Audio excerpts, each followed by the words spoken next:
معزز ناظرین گواہی ٹیلی ویژن، خداوند یسوع مسیح کے نام میں آج پھر نوید ملک پروگرام خدا کے لوگ لے کر آپ کی خدمت میں حاضر ہے، اور حسب دستور اس پروگرام میں آپ کی خدمت میں کئی ایسے معزز شخصیات کو متعارف کرواتا رہا ہوں جن کے وسیلہ سے خداوند نے کلیسیا میں کوئی بڑا کام کیا ہے، اور ایسے بھی نوجوان خدام، نوجوان بہنیں، بھائی، بزرگ جن کو خداوند نے آج بھی بہت بوجھ دیا ہے، اور اس بوجھ کے تحت وہ اس خدمت گزاری کے کام میں سرگرم عمل ہے۔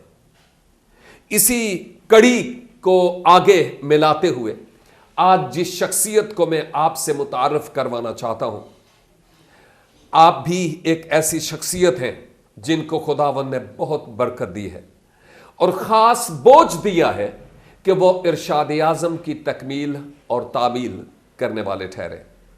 میں ان کے بارے میں مزید آپ کو نہیں بتانا چاہتا بجز اس کے کہ آپ کا نام پاسٹر شہزاد ایم بخش ہے۔ اس کے ساتھ ہی ساتھ میں آپ کو یہ بھی بتاتا چلوں کہ آپ کئی کلیساؤں کے بانی بھی ہیں، یعنی کئی جگہوں پر آپ نے لوکل چرچز کی بنیادیں بھی رکھی، اور خداوند کا شکر ہے کہ وہ مختلف طریقوں سے آپ کو استعمال کر رہا ہے۔ بھائی شہزاد، آپ کا بہت بہت شکریہ کہ گواہی ٹیلی ویژن کی دعوت پر آپ تشریف لائے، اور یقیناً آپ کا ہمارے ساتھ ہونا ہمارے لیے اور ایون ہمارے ناظرین کے لیے بہت برکت کا سبب ہوگا۔ آپ کو کیسا لگ رہا ہے؟ جی مجھے بہت اچھا لگا، جی، اور خاص کر کے آپ سے مل کر بڑا اچھا لگا۔ مجھے گواہی ٹی وی کے بارے میں مجھے بہت اچھا لگا، جی، اور سب سے بڑی بات یہ کہ گواہی ٹی وی کی وجہ سے بہت سارے ایریاز میں خدا کا کلام پہنچ رہا ہے۔ یہ بہت بڑی خدمت ہے، اور میں اس کے لیے دعا گو ہوں کہ خدا اور زیادہ آپ کو برکت۔ اچھا جی، تھینک یو ویری مچ، شکریہ۔ آپ کے والدین مسیح میں خوب سرگرم تھے اور انہوں نے آپ کو ادھر خدمت گزاری کی طرف مائل کیا، یا آپ کو خدا نے نام لے کر اس کام کے لیے الگ سے بلایا، یا ان کا کوئی اثر ہے؟ پہلی بات تو یہ کہ ہمارے خاندان میں کوئی بھی ایسا نہیں تھا جو خدا کو اس طرح جانتا ہو یا اتنا جانتا ہو۔ ہم صرف اتنا جانتے تھے کہ ہم مسیحی ہیں، جی جی، لیکن مسیح کے بارے میں نہیں جانتے تھے۔ اور خداوند نے جب مجھے خدمت کے لیے بلایا اور میں نے خداوند کی خدمت کرنے کے لیے اپنے آپ کو پیش کر دیا، جی، تو سارے رشتہ دار، سارے دوست اس بات سے حیران تھے، اور وہ کہتے تھے یہ ہو ہی نہیں سکتا، یہ ناممکن ہے۔ جی، جیسے خداوند یسوع مسیح نے کہا کہ کیا ناصرت سے کوئی اچھی چیز نکل سکتی ہے، ٹرو، تو ہمارے خاندان میں سے کوئی خادم نکلے یہ ہو نہیں سکتا تھا۔ جی، لیکن کیونکہ خداوند کی یہ مرضی تھی، خداوند نے مجھے بلایا، میں اس کے لیے خداوند کے حضور شکر گزار ہوں۔ خداوند نے مجھے جب خدمت کے لیے بلایا تو میں نے خداوند سے کہا کہ خداوند میں خدمت کرنے کے لائق نہیں، بہت ساری وجوہات کی وجہ سے، بہت ساری وجوہات کے باوجود ایک خاص وجہ وہ یہ تھی کہ میری بیوی بانجھ تھی، اور میری بیوی بانجھ تھی۔ میں خداوند سے کہتا تھا کہ خداوند اگر میں خدمت کروں گا، میں میسج دوں گا کہ وہ بانجھ کا گھر بساتا اور اسے بچوں والی بنا کے دل شاد کرتا ہے، تو لوگ مجھ پر انگلیاں اٹھائیں گے آف کورس، کہ تیری بیوی بانجھ ہے، تو کیا سنا رہا ہے؟ تو کیا سنا رہا ہے؟ تو پھر اس میں میری بھی بے عزتی ہے اور میرے مالک خداوند کی بھی بے عزتی ہے، تو میں اس لائق نہیں ہوں۔ ایسا کر، میں جاب اچھی کرتا ہوں، کسی بھی خادم کا نام بتا دے، میں 2-4 ہزار روپے سے ہر مہینے سیلری دے دیا کروں۔ جی جی جی، تو خداوند نے مجھے فرمایا کہ تو کون ہوتا ہے میرے خادموں کی ضرورتیں پوری کرنے والا؟ میں ہوں، میں اپنے خادموں کی ضرورتیں پوری کر سکتا ہوں، مجھے شہزاد چاہیے، شہزاد کا پیسہ نہیں چاہیے۔ میں نے خداوند سے کہا کہ اگر مجھ پر آپ کے نظر کرم ہو گئی ہے کہ میں ہی اس خدمت گزاری کا کام کروں، تو پھر یہ ہے کہ آپ مجھے ایک بیٹا دیں، اس کا نام یشوع رکھوں گا، اسے آپ کی خدمت کے لیے مخصوص کر دوں گا۔ اس کے بعد آپ مجھے کوئی اولاد دیں یا نہ دیں، بانجھ پن کا جو ٹائٹل ہے وہ بھی ختم ہو جائے گا، اور پھر میں دلیری کے ساتھ منادی کر پاؤں گا۔ اسی سال خداوند نے بغیر کسی میڈیسن کے مجھے بیٹا دے دیا، میں نے اس کا نام یشوع رکھ دیا، اسے خدمت کے لیے مخصوص کر دیا۔ اب وہ میٹرک میں پڑھ رہا اور خداوند کی خدمت کرتا، پرستش کرتا، اور میرے بعد چرچز میں میسیج بھی دیتا۔ کب آپ نے نئی پیدائش کا تجربہ حاصل کیا؟ نئی پیدائش تو میں نے 93 میں لی تھی، لیکن 93 میں ایک میں نے فارمیلٹی پوری کی تھی بپتسمہ لینے کی، لیکن اندر سے نہیں بدلا تھا۔ لیکن خداوند جب تک انسان اندر سے نہیں بدلتا اس وقت تک خداوند انسان کو برکت نہیں دیتا۔ بپتسمہ لے لینا یا پاسٹر نے زبردست کلام سنایا، ہاتھ کھڑا کر دینا میں توبہ کرنا چاہتا ہوں۔ اکثر پاسٹر میسیج دیتے وقت کہتے ہیں اب بپتسمہ لے لیں، آپ کی مشکلات ختم ہو جائیں گی، آپ کی بیماریاں چلی جائیں گی، گھر کے حالات ٹھیک ہو جائیں گے۔ اور یہ سن کر بہت سارے مصیبتوں میں پھنسے ہوئے لوگ بپتسمہ یہ سوچ کے لے لیتے ہیں کہ مصیبتوں سے جان چھوٹ جائے گی۔ لیکن میں نے اپنے تجربے سے یہ دیکھا ہے کہ جب ہم بپتسمہ لے لیتے ہیں، بپتسمہ دراصل ابلیس کے خلاف اعلان جنگ ہے، پھر تو ہماری مصیبتوں کا دور شروع ہوتا ہے۔ بالکل اسی طرح۔ تو جب مصیبتیں آتی ہیں تو پھر بہت سارے لوگ جو مصیبتوں سے جان چھڑانے کے لیے بپتسمہ لیتے ہیں وہ پھر مسیح کا انکار کر دیتے ہیں۔ اسی طرح میں بھی انہی میں سے ایک تھا، میں نے بپتسمہ لے لیا پادری صاحب کے کہنے کی وجہ سے، لیکن بپتسمہ کیا میں اسے سمجھتا نہیں تھا۔ اس کے بعد پھر میں دوبارہ گمراہ ہو گیا۔ پھر 97 میں خداوند نے مجھے باقاعدہ بلایا، کال کی کہ تو میری خدمت کر۔ میں خدمت میں آنا نہیں چاہتا تھا، بہت سارے خادموں کو میں نے اپنی رویا بیان کی، انہوں نے کہا خداوند آپ کو خدمت میں بلا رہا ہے۔ میں نے کہا میں خدمت کرنے کے لائق نہیں ہوں۔ تو سب سے بڑی وجہ جو میں نے پہلے بیان کر دی کہ میری بیوی بانجھ تھی، اس لیے میں خدمت نہیں کر سکتا تھا۔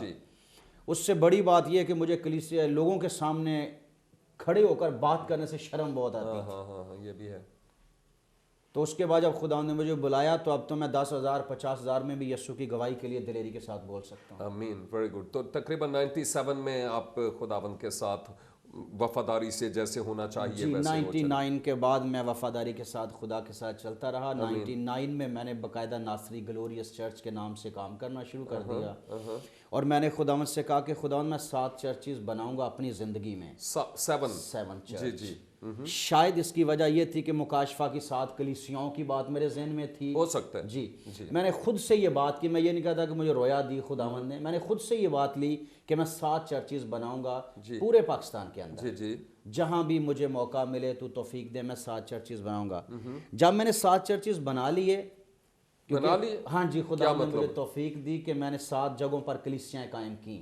اچھا، پلاٹ خرید کر چرچ بنائے، جب چرچ بلڈنگ بھی ہے اور چرچ بن گئے، لوگ بھی ہیں۔ جی، لوگ بھی ہیں 7 جگہوں پہ، 7 جگہوں 97 سے لے کر آج تک۔ جی، آج تک۔ آمین۔ ابھی تو خدا ان کے فضل سے 10 چرچز ہو گئے ہیں ہمارے پاس، لیکن 7 میں اپنی اس بوجھ اور اس رویا کی بات کر رہا ہوں۔ جب 7 چرچز 7 جگہوں پر کلیسیاں قائم ہو گئیں، پھر خداوند نے مجھے بوجھ دیا، کیونکہ میں نے خداوند سے کہا تھا کہ میرے ذہن میں یہ تھا کہ مالی طور پر میں اتنا قابل نہیں ہوں، اتنا اسٹرانگ نہیں ہوں کہ میں 7 چرچز زندگی میں بنا لوں تو بڑی بات ہے، لیکن میں شاید اس بات سے اتنا واقف نہیں تھا جتنا اب تجربے سے ہوا کہ یسوع میرے اتنے قریب ہے کہ میرے منہ سے نکلی ہر بات پوری کرنے کی قدرت رکھتا ہے۔ اس نے جلدی کر دیا یہ۔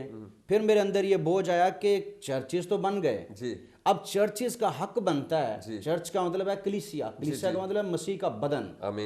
دراصل جب میں ٹیلی ویژن پر دیکھتا تھا، اکثر نیوز میں آتا تھا کہ فلاں گاؤں میں فلاں شہر کے اندر کوئی خاندان ہے، وہ بڑی مصیبت میں ہے اور کسی مسیحا کا انتظار کر رہا ہے۔ تو یہ بات مجھے اس قدر دکھ دیتی تھی کہ کوئی مسیحا تو ہے ہی نہیں، مسیحا تو ہے ہی ایک ہی ہے، اس کا نام یسوع مسیح ناصری ہے۔ ایک ہی مسیحا ہے، اگر وہ گاؤں والے مسیحا کو ڈھونڈ رہے ہیں تو مسیحا کو تو ہم جانتے ہیں اور ہم ان کو بتانے نہیں جا رہے۔ یہ بوجھ اندر ہی اندر میرے اندر بڑھتا بڑھتا ایک طوفان بن گیا میرے اندر، اور میں نے پھر خداوند سے عہد کیا کہ خداوند میں جب تک زندہ ہوں میں ان قوموں تک، پاکستان کی ساری قوموں تک انجیل کا پیغام، محبت کا پیغام، کیونکہ انجیل کا پیغام دراصل سراپا محبت ہے، محبت اور میل ملاپ کا پیغام ہے۔ توبہ کرو، گناہوں سے باز آ جاؤ اور خدا کے ساتھ صلح کر لو، کیونکہ آپ کے لیے فدیہ دے دیا گیا ہے، قیمت ادا کر دی گئی ہے، کفارہ ہو چکا ہے، آپ اسے قبول کرو اور کلام خدا فرماتا ہے جو قبول کرے گا وہ نجات پائے گا۔ اسی طرح لیکن جب تک بتایا نہ جائے کوئی قبول کیوں کرے گا؟ اور یوحنا 3:16 میں ویسے بھی خدا نے دنیا سے، قوموں اور امتوں سے محبت رکھی۔ آپ نے آغاز جب کیا تو کہاں سے کیا یہ چرچ بلڈنگز کا؟ یہ میں نے بٹائی آباد سے، یہ کراچی بٹائی آباد سے، جی کراچی بٹائی آباد سے، اور اس کے بعد دائرہ وسیع ہوتا چلا گیا۔